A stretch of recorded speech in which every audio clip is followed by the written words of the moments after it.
네, 여러분 반갑습니다. 비가 며칠 동안 굉장히 많이 왔는데 잘 지내셨어요? 네, 제가요, 여러분 로또 혹시 아세요? 로또? 제가 신혼 때 로또가 그때 막 나왔던 것 같아요.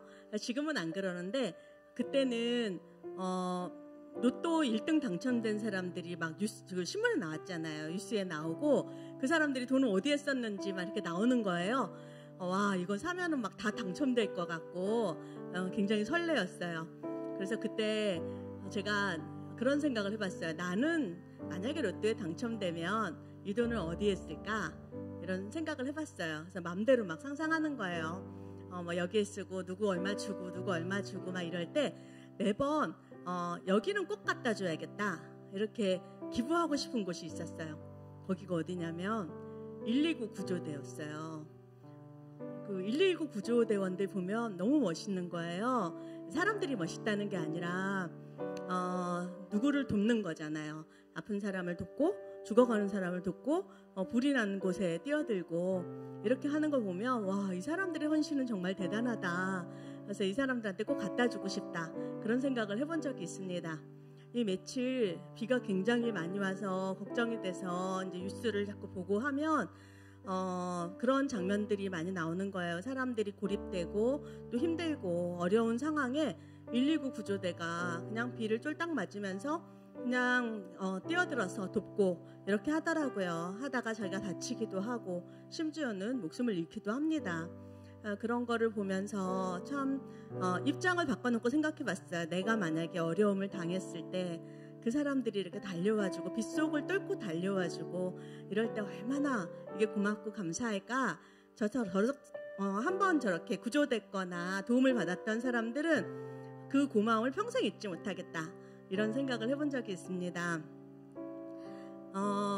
그런데 제가 오늘 예배를 위해서 이렇게 기도하면서요, 그런 생각을 해봤어요.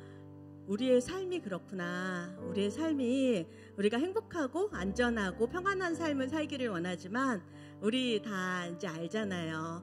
날마다 또 우리의 감정은 요동치고 우리의 상황에서 또 힘든 상황들이 계속해서 발생하고 어려운 일들이 우리 앞에 계속해서 또 이렇게 있습니다. 진짜 고난의 연속인 것 같다 이렇게 생각될 때가 더 많이 있잖아요. 그런데 우리가 그 문제들을 바라보고 있으면 도무지 어떻게 일어나야 될지 어떻게 걸어가야 될지 이렇게 잘 모르겠어요. 그런데 그 고난을 뚫고 폭풍을 뚫고 달려오시는 분이 있습니다. 누군지 우리 다 아시죠? 예수님께서 우리가 그렇게 예수님 이름을 부를 때마다 우리를 위해서 그렇게 뚫고 달려오시고 또 우리를 손잡아 주시고 도와주시는 그 예수님이 있다라는 것이 얼마나 우리에게 감사한 일이고 축복이 되는지 모르겠습니다. 그래서 우리가 이 자리에 이렇게 나와서 예배할 수 있다라는 게 이게 참 좋은 것 같아요. 예수님의 이름을 부를 수 있다라는 게 우리에게 특권이고 축복이구나 이런 생각을 합니다. 우리 예배드리기 전에 먼저 그 하나님 앞에 나아갔으면 좋겠어요. 예수님의 이름을 부르고 좀 나아갔으면 좋겠다 생각을 합니다.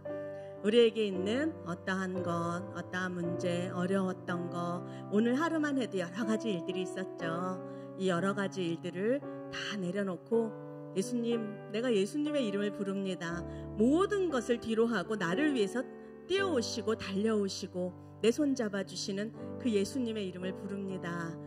예수님, 내가 여기 있습니다. 나를 만나주시고 나를 붙잡아 주십시오.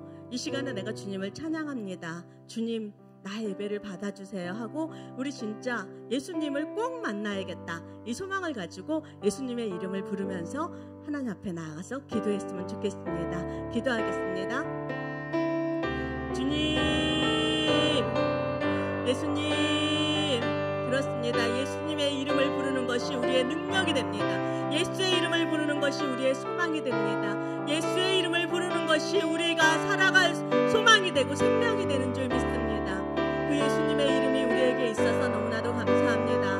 모든 것들을 뚫고 달려오시는 그 예수님을 바라봅니다. 나의 어떠함을 바라보는 것이 아니라 이 시간 예수님을 바라봅니다. 예수님, 이 자리에 임재하여 주시옵소서. 우리에게 찾아와 주십시오.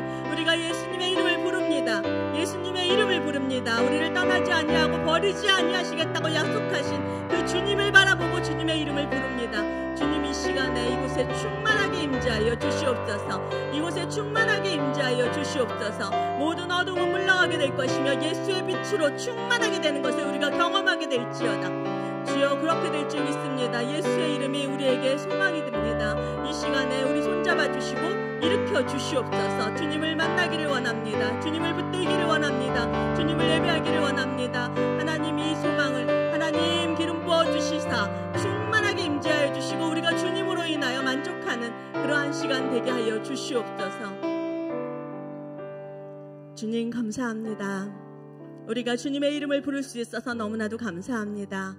우리가 주님을 찬양할 수 있어서 너무나도 감사합니다. 주님을 예배할 수 있어서 너무나도 감사합니다. 하나님, 우리의 어떠한 것들을 바라볼 때 어떻게 해야 될지, 무엇부터 해야 될지, 어디서부터 풀어야 될지 모르는 것들이 너무 많이 있지만 그때 우리가 예수님의 이름을 부르면 달려오셔서 우리를 일으키시고 도와주시고 힘주시고 다시 한번 소망을 주실 주님이 있어서 너무나도 감사합니다. 이 시간에 우리가 예수님을 바라보고 예수님을 의지합니다. 이 시간에 충만하게 임재하여 주시옵소서.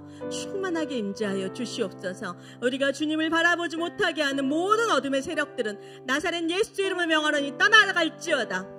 예수의 이름이 우리에게 소망이 되고 생명이 됨을 우리가 경험하게 될 것입니다. 이 시간에 주님 충만하게 임재하여 주시옵소서. 모든 어둠이 예수의 이름의 그 빛으로 말미암아 다 떠나가게 될 것입니다. 예수의 이름으로 우리가 다시 한번 살아나게 하는 시간이 될 것이며 예수의 이름을 높이는 시간이 될 것입니다. 주님, 이 시간에 충만하게 임재하여 주셔서 우리가 다시 한번 예수의 이름을 붙잡고 또 일어나고 주님을 예배하고 그 영광 가운데 거하는 하나님, 그러한 시간 되게 하여 주시옵소서. 우리의 찬양을 받으실 주님을 하나님 찬양합니다. 이 시간에 충만하게 임재하여 주시고 주님 홀로 영광 받아 주시옵소서. 감사드리며 예수님의 이름으로 기도드렸습니다.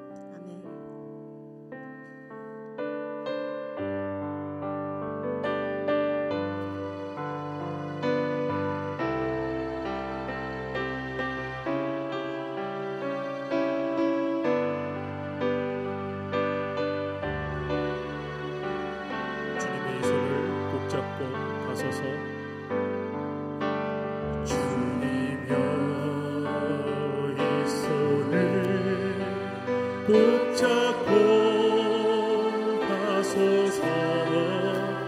약하고 피곤한 이 몸을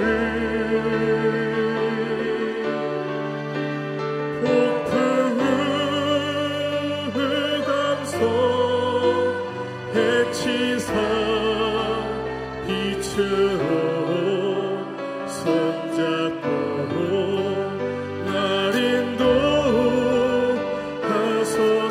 주님이여, 이 손을 꼭 잡고 가소서. 주님이여, 이 손을 꼭 잡고 가소서. 약하고 피곤한 이 몸을 폭풍을 해치사 빛으로 손잡고 날 인도하소서. 인생이 힘들고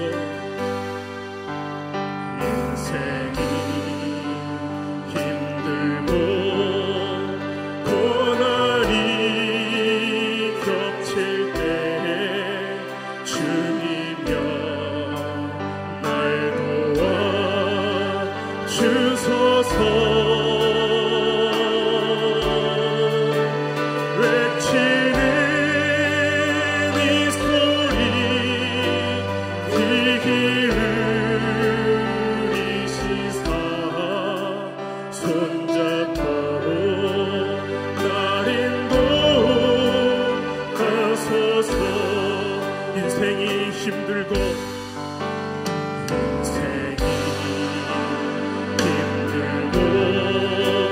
고난이 겹칠 때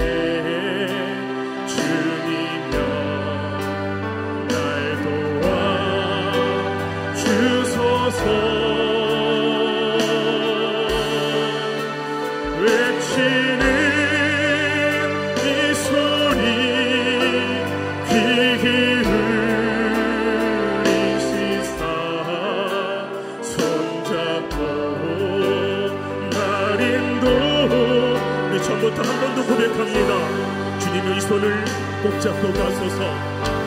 주님여 이 손을 꼭 잡고 가소서. 약하고 피곤한 이 몸을 폭풍을 흑암속 해치사 빛으로 손잡고 날 인도하소서. 인생이 힘들고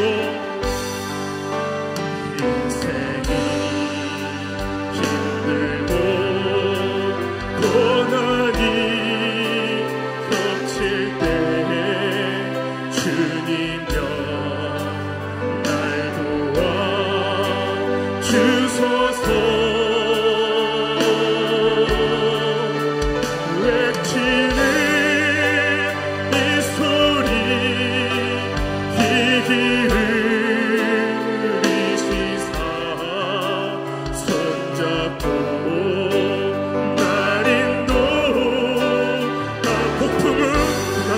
해치사 폭풍을 흑암속 해치사 빛으로 손잡고 날 인도하. 외치는 이 소리 외치는 이 소리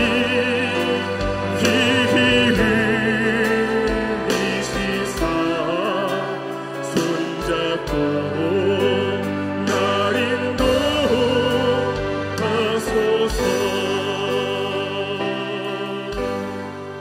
할렐루야 찬양하세요.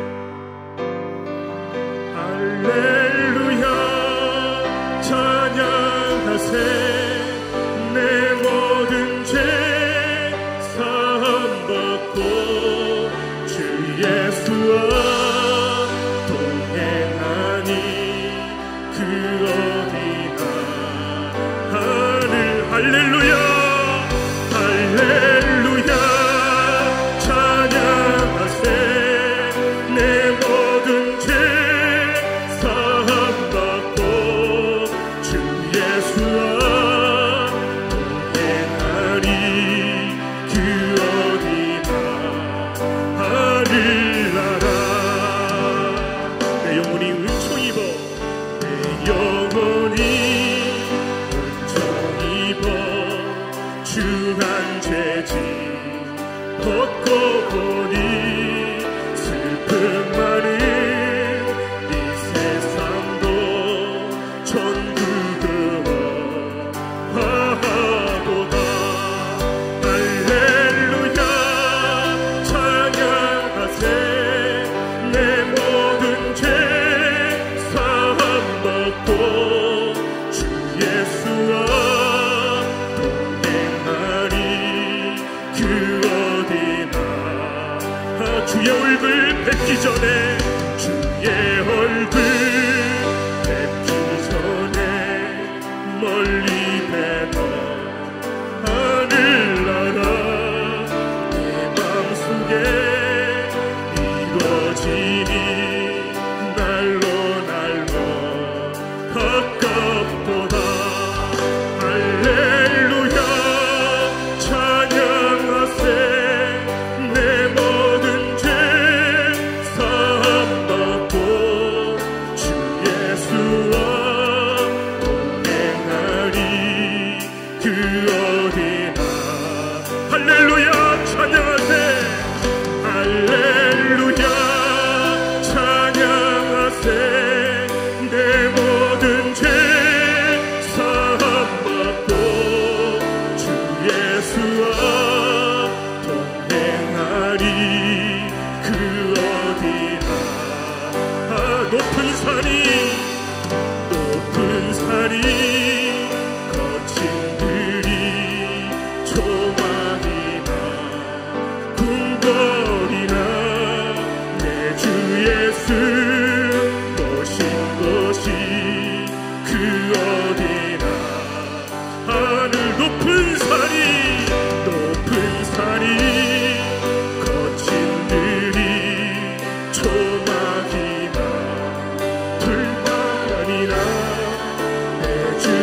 쓰신 것이 그 어디나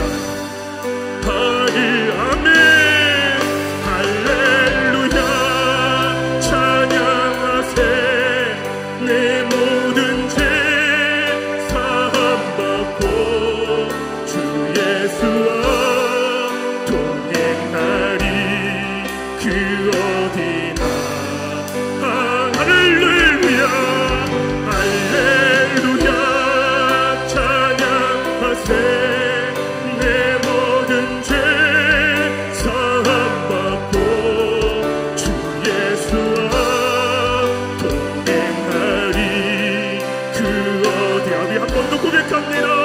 할렐루야 할렐루야 찬양하세 내 모든 죄 사함받고 주 예수와 동행하리 그 어디나 하늘나라.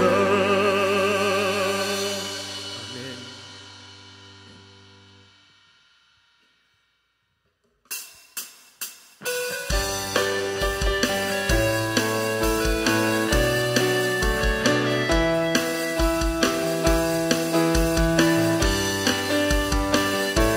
주 이름 큰 능력이 있도다.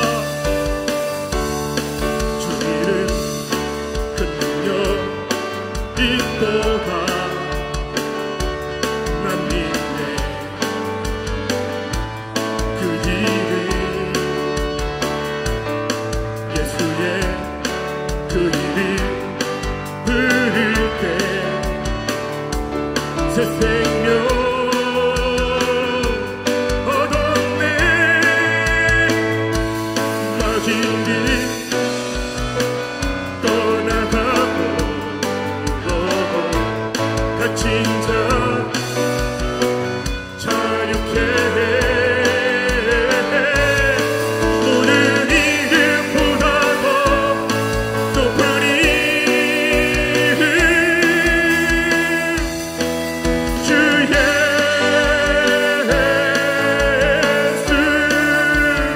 주 이름 큰 능력 있도다. 예리한 밤처럼 아멘 예수의 그 이름 외치며 일어나 나가세. 원수는 주 발 앞에 무너져 떠나가네. 모든 이름보다 더 높은 이름 주의 우리 한 번 더 고백합니다. 주 이름 큰 능력 있도다. 난 믿네 그 이름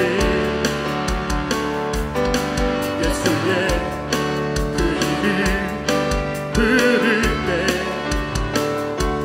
새 생명 얻었네. 마귀는 떠나가고 갇힌 자 자유케 해. 모든 이름보다 더 높은 이름 주 예수. 원수는 주 발 앞에 무너져 떠나가네. 모든 이름보다 더 높은 이름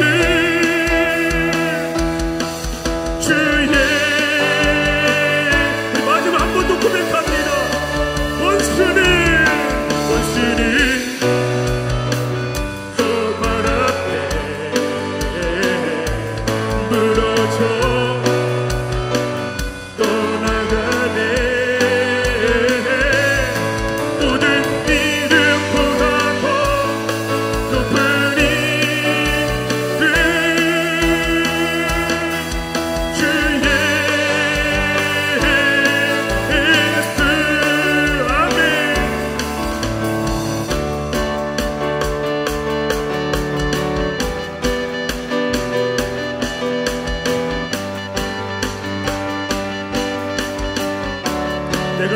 찬송하리. 내가 주 찬송하리. 높고 영화로운 주 말과 족구를 내가 주 찬송하리. 내가 주 찬송하리. 높고 영화로운 주 말과 우리 한 번 더 고백합니다. 내가 주 찬송하리. 내가 주 찬송하리. 높고 영화로운 주 말과 적그를 이겼네. 눈치 못함 없으신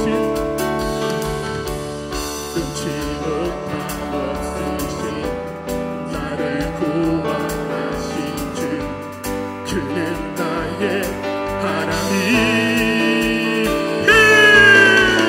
기뻐하며 자유를 선포해 승리하신 주님께 외치세. 기뻐하며 자유를 선포해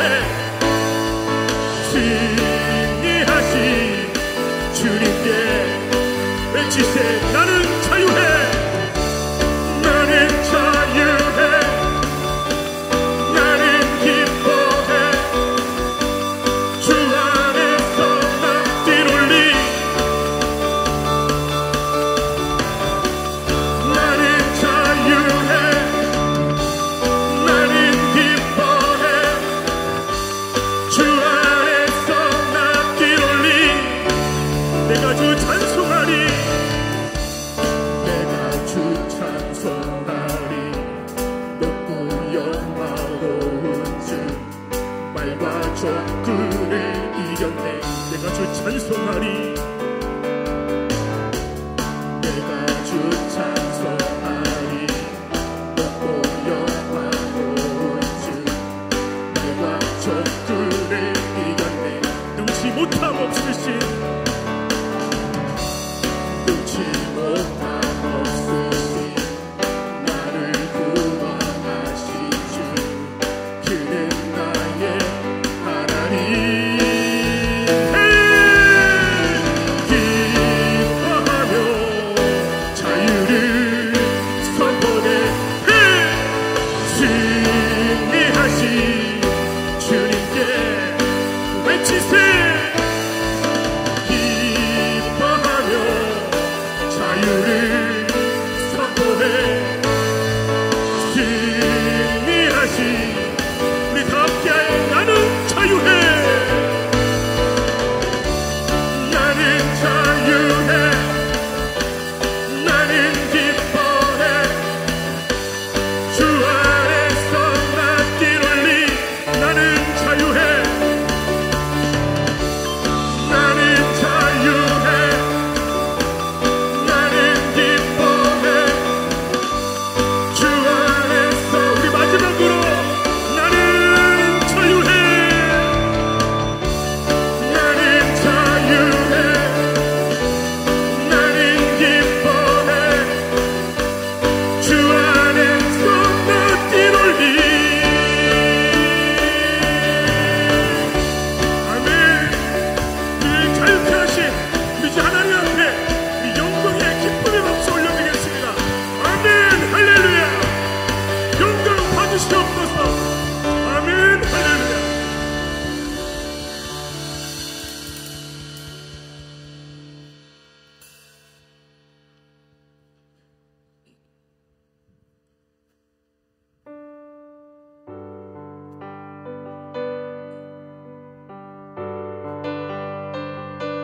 내 이름으로 일컫는 내 백성이 그들의 악한 길에서 떠나 스스로 낮추고 기도하여 내 얼굴을 찾으며 내가 하늘에서 듣고 그들의 죄를 사하고 그들의 땅을 고칠지라.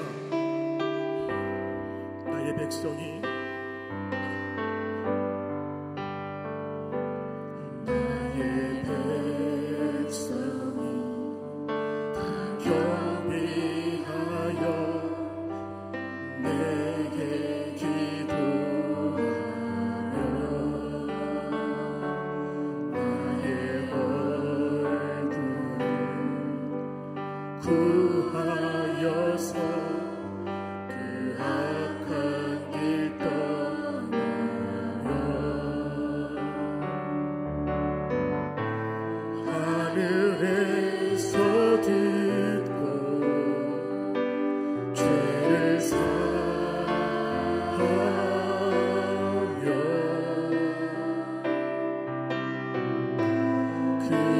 그들의 땅을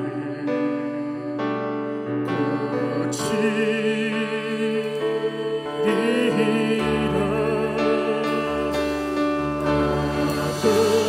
아버지여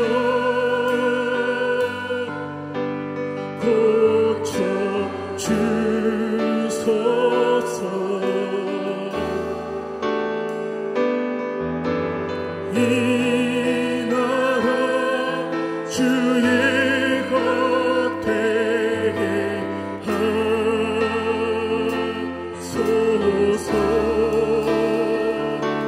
주 하나님 간절히 기도하오니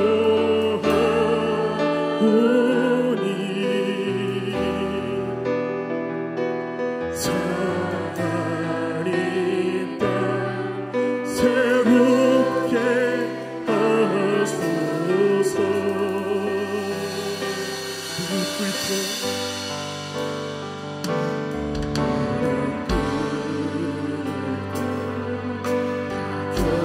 경비하여 주께 기도하니 주의 얼굴 구하여서 약하게 떠나니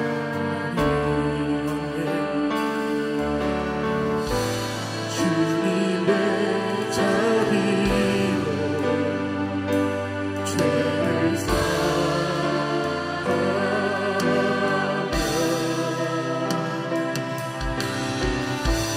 주님의 자비로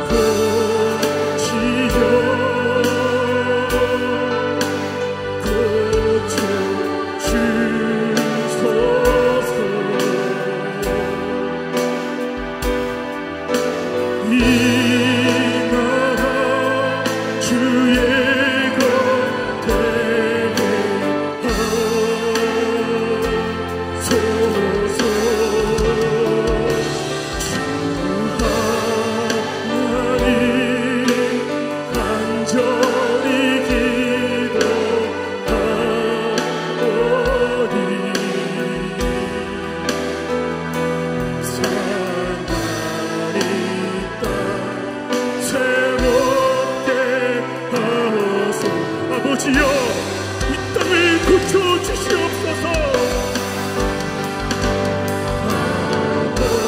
아버지여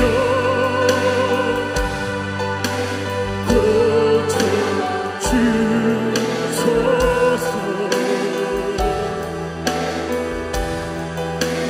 이 나라 주의 것 되게 하소서. 주 하나님 간절히 기도하오니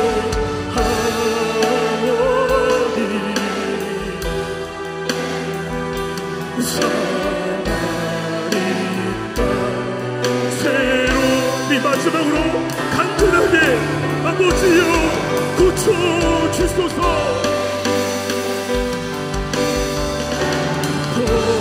아버지여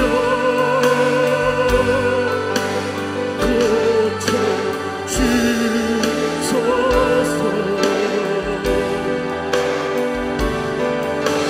이 나라 주의 것 되게 하소서. 아멘.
마지막으로 한 번 더 고백합시다.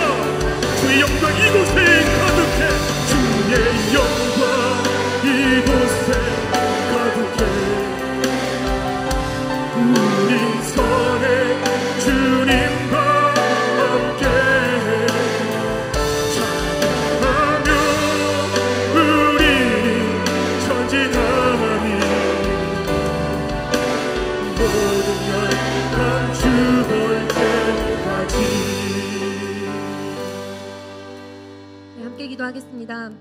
하나님 은혜를 감사합니다. 오늘도 우리의 예배 가운데 찾아와 주시고 임하여 주시고 또 하나님의 영광의 임재의 능력이 우리 가운데 머물게 하시니 감사합니다. 우리가 그것을 생명으로 알아서 예배 가운데 나왔사오니 하나님 이 시간은 주님을 더 깊이 만날 수 있는 은혜를 더하여 주시고 하나님 우리가 하나님을 만날수록 하나님의 영광을 위해서 살 수 있는 우리가 될 수 있도록 주님의 성령님 우리를 친히 인도하여 주시옵소서. 이 시간에 또 우리가 찬양하며 또 하나님 말씀 듣습니다. 오늘 메시지를 통하여서 하나님 말씀하여 주시고 오직 하나님의 말씀만 우리 마음에 남아서 하나님 이 말씀을 통하여서 또 하루를 또 우리의 인생을 하나님의 말씀 따라 살아가는 귀한 성도들 될 수 있도록 기름 부어 주시옵소서. 감사하며 모든 말씀을 예수님의 이름으로 기도했습니다. 아멘.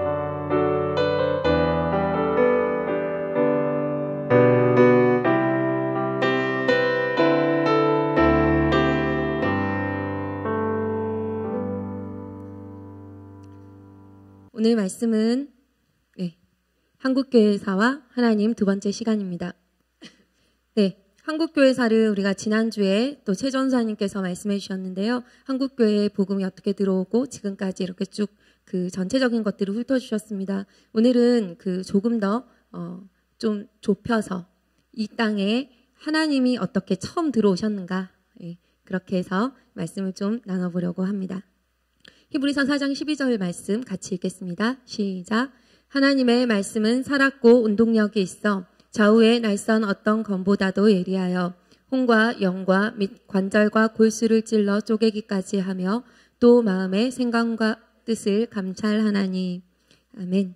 이것이 하나님의 말씀입니다. 우리가 이 말씀의 연관성 또 우리의 역사를 통해서 하나님 오늘 좀 만나보도록 하겠습니다. 그럼 이 사람이 있습니다. 누구일까요?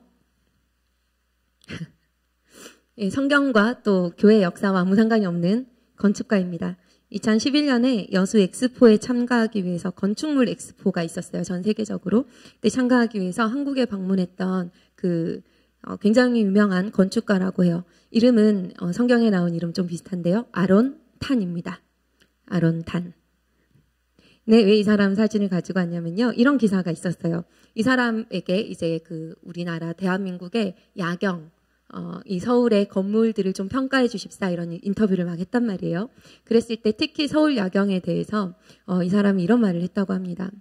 네, 한국에 오면 항상 인상적인 게 있는데 도시 야경 속에 빛나는 십자가들입니다. 이렇게 얘기를 했대요. 이렇게 얘기했을 뿐인데 그 기사 제목이 뭐였냐면 건축가가 한탄하다 뭐 이렇게 돼 있어가지고 이건 조금 너무 주관적인 신념이 들어간 게 아닌가 이런 생각을 했습니다. 십자가고 이것이 다른 세계에서는 볼 수 없기 때문에 굉장히 독특하고 근데 올 때마다 신기한데 이 십자가가 더 늘어나는 것 같습니다. 2011년에 이 사람이 이렇게 한국 야경 건축에 대해서 이런 얘기를 했다고 합니다. 여러분 이렇습니다. 이게 잘 안 보이시죠? 야경 사진인데요. 그나마 빛으로 보이는 노란색 사진이 다 십자가입니다. 이것이 우리 늘 보고 사는 것이기 때문에 별로 특별하지 않겠다 느낄 수 있는데 외국에 특히 그냥 다른 나라의 선교나 뭐든 한번 나가보시면 굉장히 한국의 독특한 축복임을 알게 되는 것입니다. 이게 구글 사진인데요. 서울의 일부 지역입니다. 이 빨간색 점이 다 교회예요. 십자가를 세우나 그렇지 않으나 이것이 다 교회다. 놀라운 교회의 부흥과 성장의 이야기입니다. 여러분 한국에 기독교가 들어온 지 약 130년 지나고 있습니다. 다들 아는 것처럼 한국은 인류 역사상 유례가 없다고 얘기합니다. 교회사 전체를 통틀어도 2000년 전체를 통틀어도 이렇게 빨리 복음이 들어와서 성장한 나라가 없다 이렇게 얘기하는 곳입니다. 그래서 한 통계에 따르면 한국에는 5명 중 1명이 기독교인이라는 통계가 있습니다. 물론 지역마다 좀 다르긴 하지만 대부분 전체를 보고 통계를 내면 이 정도 된다라고 하는 것입니다.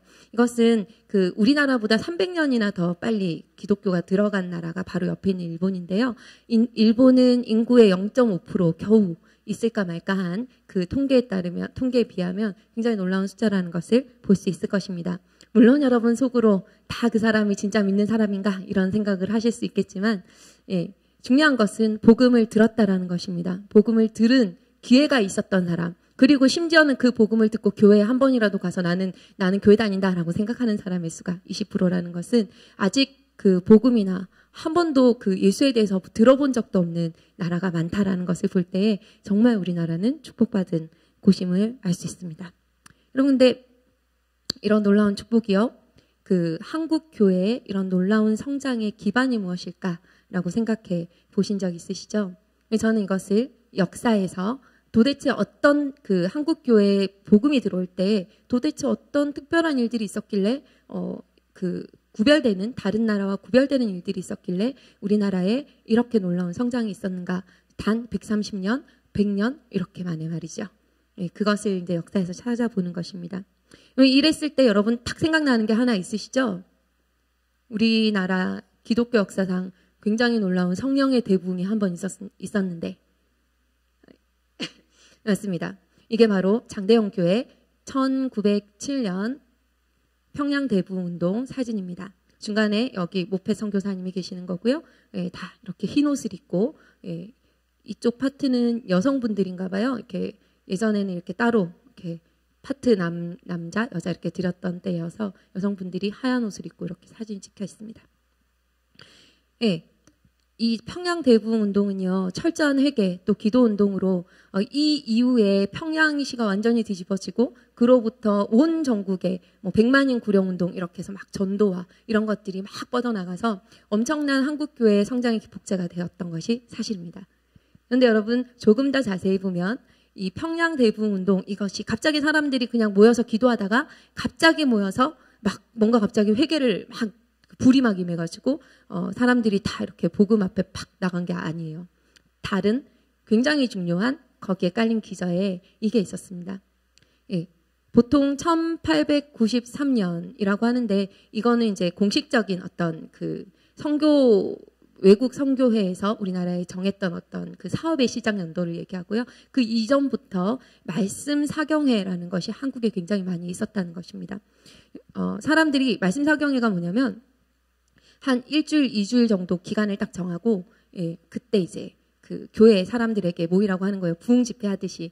우리 예전에는, 부흥 집회 하는 데는 뭐 이렇게 3일이나 1주일 정도 해서 저녁마다 교회에 간다든지 이렇게 해서 집회를 쭉 많이 했었잖아요. 그전에는 아침, 점심, 저녁 이렇게도 갖고 했는데요. 이때 당시에는 이 복음을 들은 사람들이 이 말씀 사경에 한번 참여하기 위해서 200km 넘게 걸어서 자기가 먹을 쌀가마를 지고 그렇게 아이들을 끌고 데리고 얻고 막 이렇게 하고 200km를 걸어서 하루 종일 아침 새벽부터 밤 늦게까지 말씀 듣고 전도 나가고 그걸로 기도하고 이런 것들을 했던 것이 말씀 사경회라고 합니다. 근데 아까 전에 있는 것처럼 우리가 뭐 넓게 앉아서 발이나 뻗을 수 있었던 것도 아니고 정말 다닥다닥 붙어 앉아서 허리 아프고 다리 아파도 이 말씀을 사모하는 이런 말씀 사경회가 온 나라 가운데 있었던 분위기 중에 평양 대부흥이 일어난 것이죠. 여러분 이곳에서 이게 문제예요. 근데 말씀 사경회가 지금 우리가 성경이 다 있으니까 일반적으로 그냥 말씀을 전하는 사람 또 장소 이런 것만 있으면 되겠다 생각하는데 근데 1893년도란 말이죠. 우리나라에 1885년도에 공식적으로 미국 장로교와 감리교단에서 파송한 선교사가 들어오는 거거든요. 그 전에도 이제 조금씩 있었지만 그 전에 이제 흥선대원군 이런 사람들 막 나오면서 세국정책 피고 막 다 죽이고 막 이런 상황을 지나오면서 공식적으로 선교사가 들어왔으나 의료와 교육밖에 하지 못한다 이렇게 하고서는 시작한 것도 1885년인데 8년 지난 이후부터 공식적으로 이 교회 사업을 말씀 사경회를 아주 활발하게 했다라는 것이 이상한 일이에요. 왜냐하면 성경이 있어야 말이죠. 그리고 여러분 보다시피 남녀노소 막 한문을 아는 사람, 그때는 중국 한문 성경이 있었거든요. 한문을 아는 사람이 그걸 가지고 해석해서 말씀 사경회를 할 수 있는 것도 아니에요. 그냥 평민들이 다 볼 수 있는 한글로 된 말씀으로 사경회를 하는 거예요. 그래서 누구나 그 말씀을 들을 수 있었고, 누구나 그 말씀을 가지고 있었고, 볼 수 있었고, 읽을 수 있었어요. 그러니까 말씀 사경회가 또 말씀 사경회 같은 큰 집회 말고 작은 성경 공부나 집회도 굉장히 활발하게 있었다고 얘기하는 것이거든요. 이게 그 몇 년 동안 1907년 부흥회가 일어날 때까지 몇 년 동안 한국교회에 굉장한 붐을 일으켰어요. 말씀이요. 그게 한번 쫙 깔린 다음에 그 다음에 한 기점을 통해서 1907년에 그 부흥운동이 일어나게 된 것이거든요. 여러분 오늘 제가 나누는 것은 이 말씀입니다. 그 한국교회 대단한 성장의 기반은 무엇이었냐면 말씀이 먼저 있었다라는 거예요. 선교사들이 활동을 아주 활발하게 하기 전부터 이 말씀이 우리가 볼 수 있는 말씀이요, 우리가 읽을 수 있는 말씀, 우리의 언어로 이 말씀이 번역되어서 우리 가운데 먼저 들어왔다, 이 얘기를 해보고자 하는 것입니다. 세 사람이 아주 중요하게 선교사에서 이 말씀 번역과 연관해서 이야기되는 사람인데요. 세 명을 소개할게요. 네. 굉장히 특이한 나라입니다. 번역된 성경이 먼저 들어온 나라. 첫 번째는 로버트 토마스 선교사입니다. 제가 이름을 달았지만 이름이 없으면 여러분 링컨 대통령인가? 저 이거 보면서 링컨 대통령인 줄 알았다 이렇게 생각했었거든요.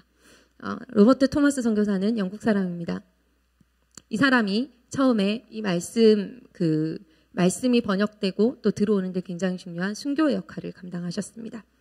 볼게요. 여러분 조금 보시는데 어려울 수 있겠지만 그래도 글이 작더라도 있는 게 좋을 것 같아서 글은 썼는데요. 보려고 막 노력하지는 마시고 들으시면 되겠습니다. 네, 로버트 토마스 선교사는요.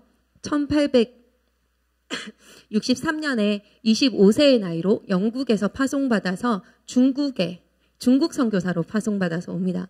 아내와 함께 왔는데요. 아내가 유산을 하고 죽었어요.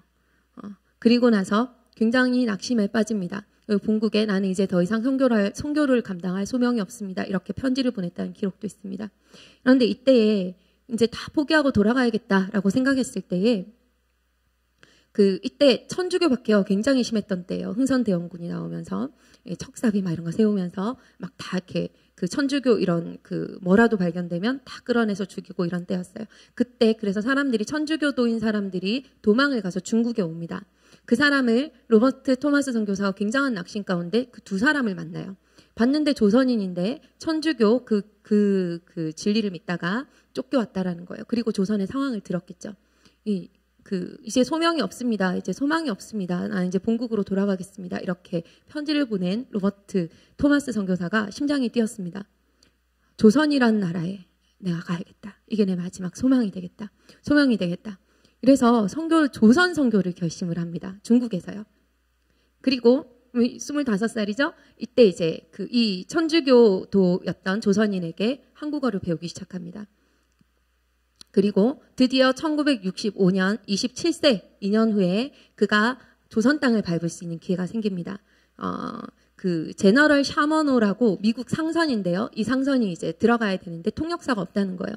2년 동안 조선어를 공부했기 때문에 이 사람은 이제 한국말을 좀 알아요. 그래서 제가 통역하겠습니다 하고 그 배에 오르고 이제 자기는 한문 성경 있잖아요. 한문으로 된 성경을 가지고 들어갔습니다.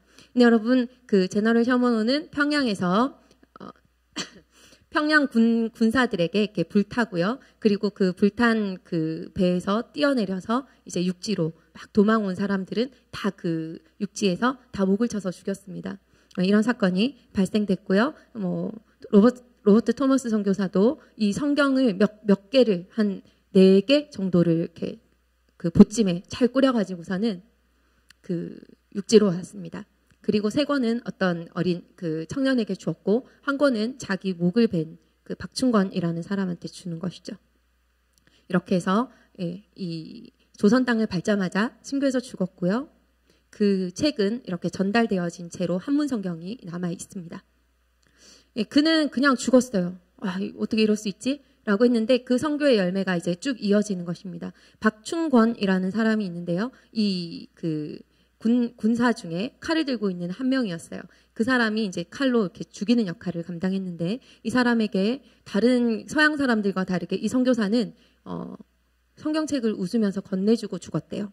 근데 그 모습이 박충권은 자기는 한문도 모르고 이 책을 가져가서 뭘 할지도 모르고 또 이걸 가져갔다가 화를 당할지도 모르는데 그 얼굴이 잊혀지지 않아서 그 성경책을 버리지 못했답니다.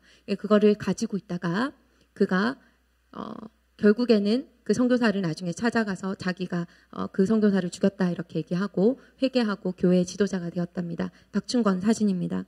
그리고 또 한 가지는 그 청년에게 주었던 세 권의 그 성경책은 많이 아시다시피 한 집에 그 도배지로 사용이 됐어요. 쫙 붙어 있었는데 이제 그 집이 팔리고 하면서 거기에 선교사들이 또 머물고 하면서 그 집이 나중에 널다리골 교회가 되었습니다. 첫 번째 교회가 됐는데요. 이게 나중에 기와집으로 이어지고 또 나중에 교회가 되는데 장대현 교회 전신입니다. 장대현 교회가 어디냐면 아까 1907년 평양 대부흥 운동이 일어났던 그 공간 있죠. 그 전신이 바로 이 널다리골 교회가 됐다라는 것입니다. 한문 성경이 이 정도의 역할을 했습니다. 그리고 토마스 선교사 27살에 여기에 계신 어떤 누구보다 가장 어린 청년인데요. 27살에 그렇게 순교했던 것은 다음으로 이어집니다. 이 사람은 존 로스 선교사입니다. 이분은 중국의 만주에 파송받은 스코틀랜드 선교사입니다. 굉장히 그 언어적인 역량이 굉장히 좋았대요.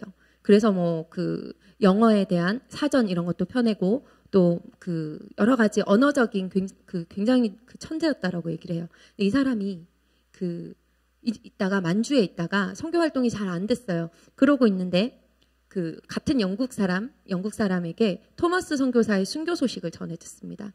영국 사람이니까.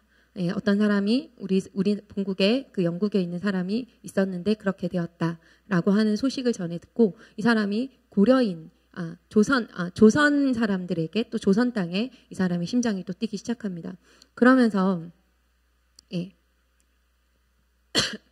조선의 관심을 이제 가지고요. 1876년부터는 그 만주의 의주에 이렇게 있는 고려문이라는 고려인 상인들이 굉장히 많이 드나들고 조선 사람들도 여전히 많이 드나드는 그런 곳이 있어요. 거기에 이제 찾아가서 조선인 전도를 시작을 합니다. 1877년 이쯤에 이제 조선어 선생을 구해서 이응찬이라는 사람을 우연히 만나요. 성경 번역을 시작해서 1879년에 사도행전과 누가복음 초고를 완성합니다. 그리고 이것을 출판하기 위해서 본국으로 또 돌아갔다가 다시 돌아오고요. 그 사이에 맥켄타이저라는 처남 선교사가 있었는데 그 선교사와 함께 백홍준, 서상윤, 이성화, 김진기 이런 사람들이 누구냐면 청년이었어요. 의주에 우연히 먹고 살기 위해서 장사하기 위해서 온 사람, 그리고 1876년 고려문에서 조선인 전도를 할 때 그냥 한문 성경으로 전도했던 어떤 상인의 아들이 백홍준인데 그 사람이 한문 성경을 보고 예수를 믿었어요. 그리고 이 선교사를 또 찾아와서 그 성경 번역하는데 합세하게 됩니다. 이 청년들이 다 합세해서 1887년도에 거의 뭐 10년도 안 돼서 예수 선교전서 이렇게 해서 신약 전체를 번역하게 됩니다. 이게 그 번역본이에요. 신약 전체가 번역이 먼저 되었어요. 1887년에 이것이 되기 전에 요한복음, 누가복음 이런 쪽복음, 그 사도행전 이런 쪽복음들이 먼저 이렇게 편찬이 되었는데요. 그때부터 여기 있는 백홍준, 서상윤, 이상하, 김진기 이런 사람들이 보따리를 메고 이 성경책을 가지고 조선으로 들어갑니다. 이게 바로 그 권서인이라는 제도였는데요. 이때 당시에 아직도 그 조선이 문이 열리지 않았어요. 그래서 천주교 또 어떤 그 예수교 이런 것들을 전하면 잡혀가서 죽고 그 책은 다 불살라지는 그런 무서운 시기였어요. 그런데 중국에서부터 번역된 이 한글 성경을 가지고 이 청년들이 갖은 고생을 해서 갖은 머리를 써서 지혜를 다 해가지고서는 한국에 들어와서 서민들 집 가가호호 다니면서 그 성경을 다 주고 복음을 전하기 시작합니다. 이게 바로 그 권서인이라는 것인데요. 예, 이런 성경들. 예, 이 서상윤이라는 사람인데 이 권서하는 것입니다. 전도하는 거예요. 성경을 들고 다니면서 이렇게 그 서민들 이렇게 다 찾아다니면서 평양에도 가고 경기도 쪽으로도 내려오고 이미 성경을 쫙 뿌리게 돼요. 1882년부터 1885년도에 이제 고종 황제 쪽으로 해서 정식으로 미국에서 파송된 선교사들이 들어오기 전에부터 이미 많은 사람들이 이 성경을 가지고 전도를 당했고 그리고 선교사를 기다리면서 그 세례를 준비하고 이렇게 하는 일들, 믿음의 공동체들이 평양 그리고 서울 이렇게 쭉 생기기 시작했던 것입니다. 말씀이 먼저 들어왔습니다. 우리나라 우리 청년들을 통해서 말이죠. 예. 그리고 또 한편으로는 이제 그 서민 쪽으로 이렇게 그 전할 수 없는 금서를 막 이렇게 몰래 가지고 나르는 이런 사람들의 헌신이 있었는데 그 다음에는 이 귀족 쪽에도 하나님이 일하신 게 있습니다. 바로 이수정이라는 사람을 통해서인데요. 이 마지막 사람입니다. 이수정은 딱 보시면 대감마님이시죠. 그 고종의 친척입니다. 고종 황제의 친척이고요. 이 사람이 고종의 굉장히 총애를 받습니다. 이모군란 이모군란 때에 명성황후를 잘 보호해가지고 그런 그 총애를 받아서 이 사람이 일본에 파견이 돼요. 농업기술 또 법을 배워서 우리나라를 좀 문명화시켜라 이런 사명을 가지고 1882년에 일본으로 파견됩니다. 그런데 그가 딱 가서 농업부 장관을 만났어요. 츠다센이라는 일본 사람을 만나는데 그 사람 집에 가서 딱 이렇게 농업을 얘기하려고 이렇게 영감 이렇게 하고 있으니까 그 벽에 써져 있는 글이 그 산산수훈이었던 거예요. 액자에. 츠다센이 굉장히 독실한 기독교 신자였어요. 거기에 마음이 가난한 자는 복이 있나니 천국이 저희 것임이라. 이게 이 사람의 눈에 탁 띈 거예요. 우리나라 너무 가난해가지고 좀 살려달라고 농업 배우고 법률을 좀 배우면 좀 좋아질까 싶어가지고 파견온 건데 근데 마음이 가난한 복이 있다는 게 무슨 말인가 이제 이게 이 사람에게는 굉장히 크게 다가왔어요. 이 말씀이. 그래서 이걸로 고민하고 또 논의하고 또 막 이렇게 하다가 성경을 보게 됩니다. 이분이 1883년 그 8개월 만에 세례를 받습니다. 얼마나 독실하고 똑똑하게 또 아주 확실하게 복음을 믿었는지 그 이분이 아주 유명한 일화가 일본인 그 기독교인 단체에 가서 한국 조선어로 대표 기도를 했는데 그 기도에 모든 사람이 너무 말을 못 알아들음에도 불구하고 굉장히 감명을 받고 이런 일들이 있었다고 합니다. 1년도 안 된 신자가 그랬죠. 그래서 굉장히 좀 일본 기독교계에서 굉장히 유명한 분으로 또 그 존경을 받았습니다. 네, 짧은 기간에 1884년에 이분이 마가복음을 한글로 번역을 합니다. 이때는 이제 한문 성경을 그 한글로 번역을 한 것이거든요. 아까 존 로스는 영어 성경을 한글로 번역한 거고요. 예, 이것에 마가복음을 번역해서 이런 마가복음을 만듭니다. 책을. 그리고 또 한 것이 있는데요. 그 일본 기독교가 그때 굉장히 좀 뜨거웠던 때예요. 그래서 조선을 선교하러 가자 막 이런 일들이 막 일어났대요. 근데 이수정이 딱 보니까 지금 일본 군인이 들어와서 막 해집고 다니고 너무 좋지 않은데 일본인이 와서 예수 믿으라 그러면 역효과다. 너네는 아니다. 이렇게 딱 얘기하고 이 사람이 그 어디에 편지를 씁니다. 미국에 장로교, 미국에 감리교 이런데 굉장히 그 유명한 교단에다가 편지를 2번 씁니다. 1884년에 미국 교회 조선의 선교사를 보내주십시오. 조선의 선교사를 보내주십시오. 우리는 지금 복음이 필요합니다. 이렇게 보내요. 이것이 미국 교계에 굉장히 큰 그 센세이션을 일으켜요. 그리고 많은 사람들의 심장을 이렇게 막 뜨겁게 해서 많은 사람들이 조선 선교에 헌신하고 그리고 그 중에 심지어는 뽑아서 와요. 가장 그 엘리트들, 가장 똑똑한, 가장 여러 가지에서 훌륭하다 이렇게 인정받은 사람이 심지어 뽑혀서 올 정도로 굉장히 많은 사람들이 일어났습니다.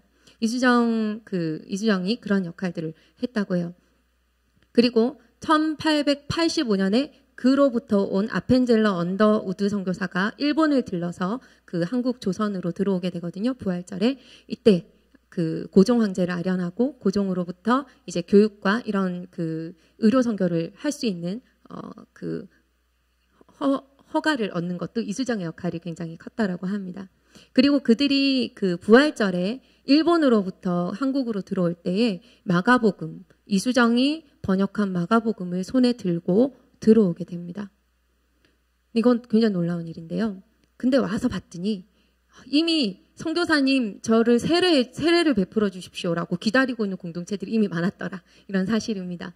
그래서 이미 많은 사람들은 그 권서인들에 의해서 존 로스의 그 번역 성경들이 씨가 다 뿌려지고 있었고, 많은 사람들이 그것에 헌신하고 또 복음에 그렇게 헌신한 그 공동체들이 생겼고, 그리고 그 아펜젤러 언더우드 선교사를 통해서 고종 황제의 어떤 도움을 받는 굉장히 큰 교육과 이런 것들에 이제 교회의 힘이 더해지게 되죠.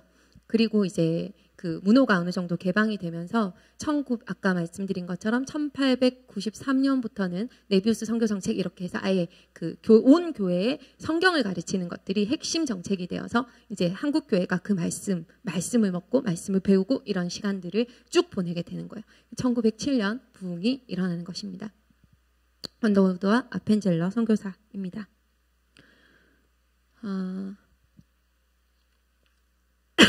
네, 이미 많은 사람들이 성경을 접하고 알고 있었다는 사실은 이것은 전 세계 유례가 없는 한국 교회만의 특징입니다.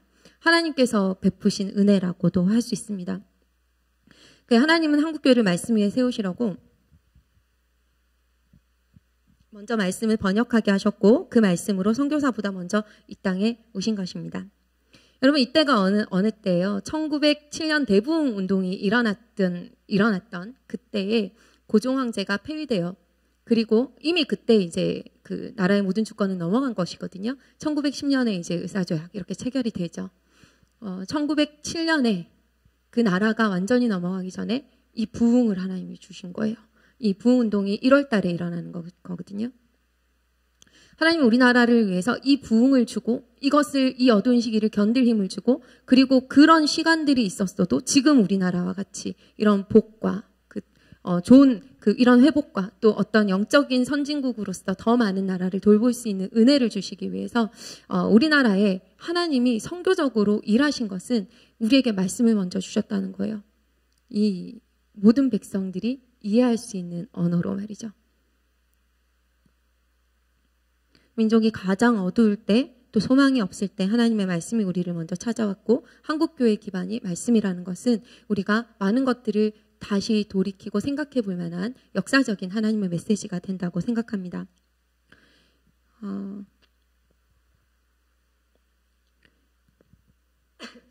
우리 삶도 좀 무너지고 또 하나님의 은혜가 필요하다라고 느낄 때가 옵니다. 잘 살고 있을 때도 있고, 또 굉장히 잘 순종하고 있을 때도 있고, 그리고 굉장히 뜨거울 때도 있고, 되게 굉장히 하나님과 가깝다라고 느껴질 때가 있지만, 또 한편으로 우리의 삶이 그렇지만은 또 않잖아요. 여러 가지 또 고난과 또 어떤 성장의 기점과 이런 것이 있을 때 그런 때가 와요. 뭐가 옳지? 또 뭘 해야 되지? 이 낙심과 절망 가운데서 우리가 뭘 할 수 있지? 아무것도 보이지 않는데, 아까 주님여 이 손을 꼭 잡고 가서서 이렇게 찬양할 정도로 아무것도 보이지 않는 그런 때가 오는데요. 저도 좀 그런 생각이 있습니다. 저는 지난번에 주일 설교 때 그래서 막 이런 생각들이 제가 너무 복잡하게 있어서 하나님 앞에 내가 원하는 답을 구하려고 하다가 그렇게 나눈 적이 있습니다. 이것이 아니라 기도해야겠다. 그냥 하나님 앞에 나아가서 내가 원하는 것 좀 내려놓고 기도해야겠다 해서 정말 기도 열심히 하고 있어요. 그런데 하나님이 그 위에 저에게 이 말씀을 주셨어요. 이 역사를 공부하면서 역사를 같이 나누려고 할 때에 이 기도가 평양 대부흥 운동에 기도도 많이 심겨져 있었어요. 많은 분들이 중보하고 기도했고 이런 시간들이 있는데, 그거에 또 동일하게 무엇으로 돌아가야 한다라고 말씀하셨습니다. 나는 내 기준에 이런 복잡함이 있어요. 저는 제 기준에 이런 복잡함이 있습니다. 인정해요. 그런데 그것은 비교할 수 있는 것도 아니고 판단할 수 있는 것도 저는 잘 모르겠습니다. 그런데 잘 모를 때 말이죠. 내 기준에 몰라서 막 힘들고 이럴 때는 하나님께서 말씀하시는데 그냥 기반으로 돌아가야 돼요. 내 기준이 아니라 말씀의 기준으로. 잘 모를 때는 그냥 죽도록 읽을 수밖에 없어요. 어느 순간 보니까 제가 하나님의 말씀 읽는 거를 놓치고 뭔가 필요할 때 찾아서 읽고 또 뭔가 보고 싶을 때 읽고 이렇게 하고 있더라고요. 예전에 정말 통독하면서 너무너무 기쁘고 이럴 때가 언제인가 잘 기억이 나지 않을 정도로 이 말씀이 저하고 좀 멀다라고 느껴지고, 그냥 설교할 때 직업적으로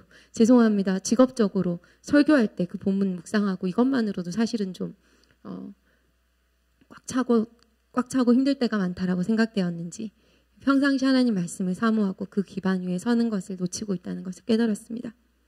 그래서 하나님께서 저에게 그렇게 말씀하셨어요.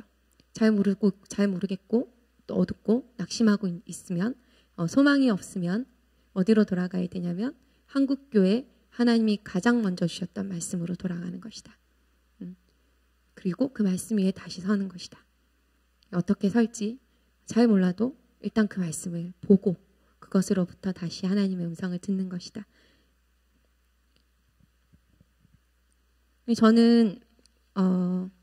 저도 그렇습니다. 한국교회는 하나님께서 말씀 위에 세운 교회입니다. 그리고 한국교회 또 한 교회 되시는 한 사람 한 사람의 성도님들도 우리 교회의 특성, 하나님이 이 땅에 베푸신 어떤 특성이 이 말씀의 기반 위에 섰다면 우리가 어려울 때 또 교회가 뭔가 혼란스럽고 쇠퇴스럽고 사람들한테 뭔가 손가락질 받는다, 잘못되어 간다라고 생각이 들 때 말씀 위에 서야 되는 거예요.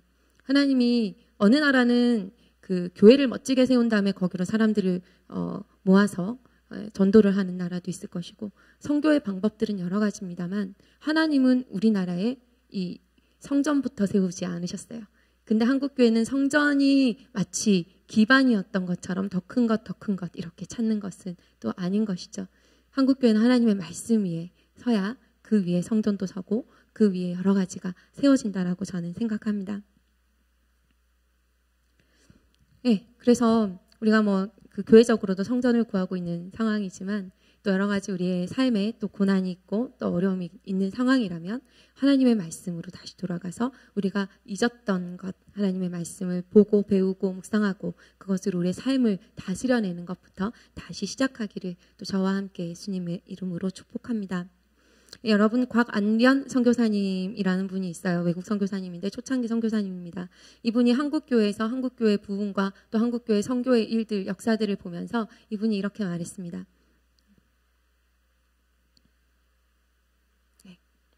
같이 읽어보겠습니다. 시작. 한국교회는 성경 위에 간단히 성경 본문 위에 건립되었다. 주의 말씀이 주에게로 헛되이 돌아오지 않으리라는 약속이 여기 한국에서 실제로 실현되고 있다고 생각한다.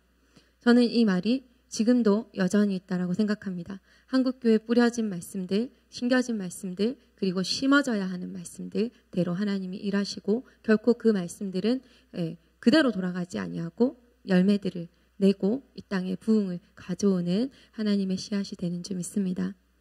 우리 같이 기도하면서 하나님 앞에 좀 나아갔으면 좋겠습니다. 저는 이 구한말 마지막 때에 우리 선조들, 우리 조상들이 있었다면 참 많이 하나님을 찾았겠다 생각이 듭니다. 주님, 내 손을 좀 꼭 잡고 가주십시오.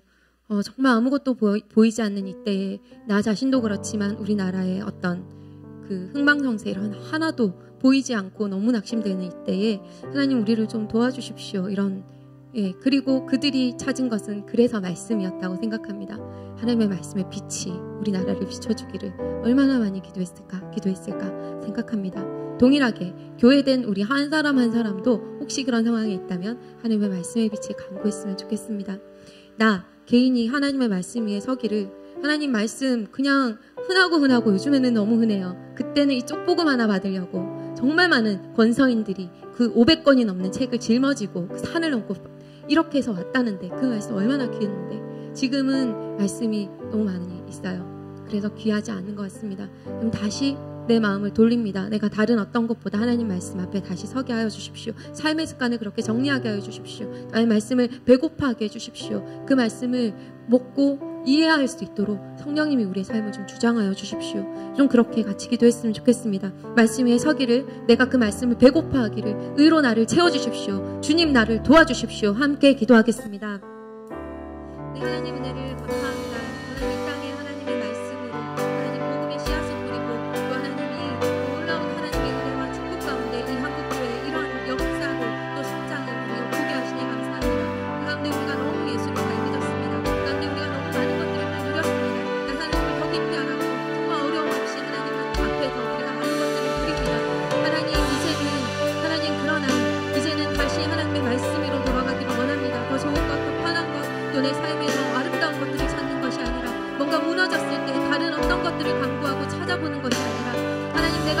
그저 말씀 위에 서서 한국교회를 주님께서 말씀으로 세웠는데 이 말씀이 나를 다시 한번 세우도록 하나님 이 말씀을 나에게 주십시오. 하나님 말씀을 내가 갈급해하게 해주십시오. 하나님의 의로운 말씀으로 나를 다스려 주십시오. 그렇게 고백하고 또 그렇게 할 수 있는 은혜를 우리에게 주시기를 원합니다. 하나님 우리가 약합니다. 또 하나님 우리는 피곤합니다. 우리 앞에 보이지 않습니다. 그럴 때가 있습니다. 그러나 하나님 그때에 하나님 말씀으로 우리가 하나님 앞에 나아갔을 때 마치 번역된 성경이 우리를 먼저 우리나라에 먼저 온 것처럼 우리가 알아들을 수 있는 말과 알아들을 수 있는 표현과 또 하나님 그렇게 들려주는 하나님의 친절한 음성이 우리 가운데 들려올 줄 믿습니다. 하나님 기름 부어주십시오. 우리 심령 가운데 가난한 심령으로 하나님 말씀 앞에 나아가는 은혜를 허락하여 주십시오. 네, 두 번째로 우리 교회를 위해서 좀 기도했으면 좋겠습니다. 또 한국 교회를 세우신 하나님의 말씀을 기억하면서 기도했으면 좋겠습니다. 순전한 교회가 다른 어떤 것이 아니라 말씀 앞에 순종하게 하십시오. 이 말씀의 능력을 드러내는 이 말씀의 능력으로 우리의 삶을 다스림받는다라고 증거되는 그런 교회가 되게 해주십시오. 어떤 모습이든 어떤 상황이든 하나님의 말씀만 영광받으면 그것으로 족합니다. 고백하는 교회가 되게 해주십시오. 그래서 성령의 충만함을 입는 교회가 되도록 이 순전한 교회 부흥을 위해서 또 그랬을 때 이 순전한 교회와 함께 있는 이 한국 교회 다시 한번 부흥을 위해서 우리가 함께 하나님의 말씀을 간구하고 기도하겠습니다.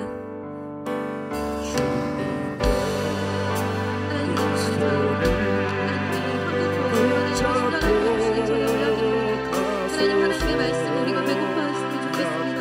하나님 우리의 모든 삶의 기반 하나님의 말씀이 있었으면 좋겠습니다. 다른 사람들의 말, 또 다른 어떤 권위자의 말이 아니라 하나님의 말씀이 우리 삶을 주장하는 하나님 그 분별력이 우리 가운데 있었으면 좋겠습니다. 하나님 말씀에 기름 부어 주시옵소서.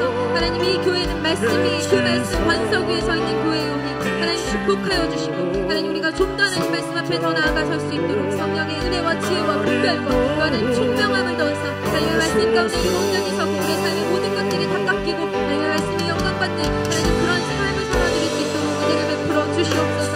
또 하나님 아버지 한국교회도 동일하게 하나님 많은 것들이 변해야 된다는 소리가 있으나 그러나 하나님 한국교회가 무엇보다 하나님 말씀 위에 서서 하나님의 말씀 앞에 나 자신을 비추어보고 회개하며 통회하며 하나님의 도우심을 간구하는 겸손한 교회가 될 수 있도록 기름 부어주십시오.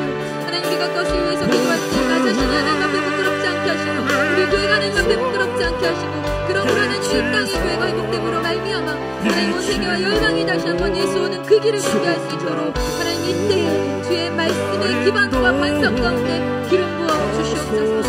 이가 주님의 것입니다. 주님의 말씀이 다스립니다. 하나님 은혜를 감사합니다. 하나님의 말씀이 능력이 있습니다. 운동력이 있습니다. 하나님 모든 것들을 찔러 쪼개며 드러낼 것입니다. 하나님의 말씀 앞에 담대히 서는 하나님의 백성이 하나님 놀라운 성령의 능력을 입는 축복을 받게 될 것입니다.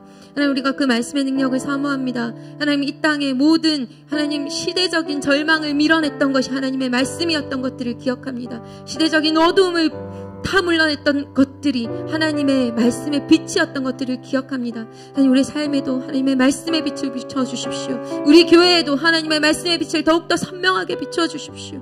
하나님 이 땅에도 하나님의 말씀의 빛을 비추사 하나님 모든 교회가 다시 한번 하나님의 말씀 위에 서서 이 땅에 예수 오는 그 길을 준비하는 쓰임받는 한국교회가 될 수 있도록 은혜를 베풀어 주십시오.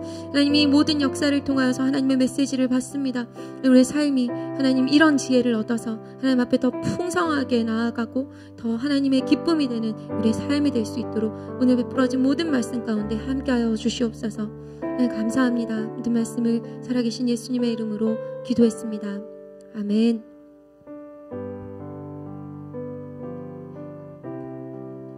기도하겠습니다. 이제는 우리 주 예수 그리스도의 은혜와 하나님 아버지의 크신 사랑하심과 성령 하나님의 함께 해주시는 은혜가 소망 없는 한국 땅에 먼저 찾아오셔서 말씀을 심으시고 말씀 위에 교회를 세우시고 인도하셨던 하나님을 바라보며 우리의 소망 없는 삶에 다시 한번 하나님의 그 말씀을 심고 말씀으로 돌아가서 말씀으로 회복하여 하나님의 자녀로서 한국교회의 역사가 되기를 소망하는 이들의 머리 위에와 이들의 가정 위에와 우리 순전한 교회 위에와 이 지역과 열방 가운데 지금부터 영원히 함께 하시기를 간절히 축원하옵나이다.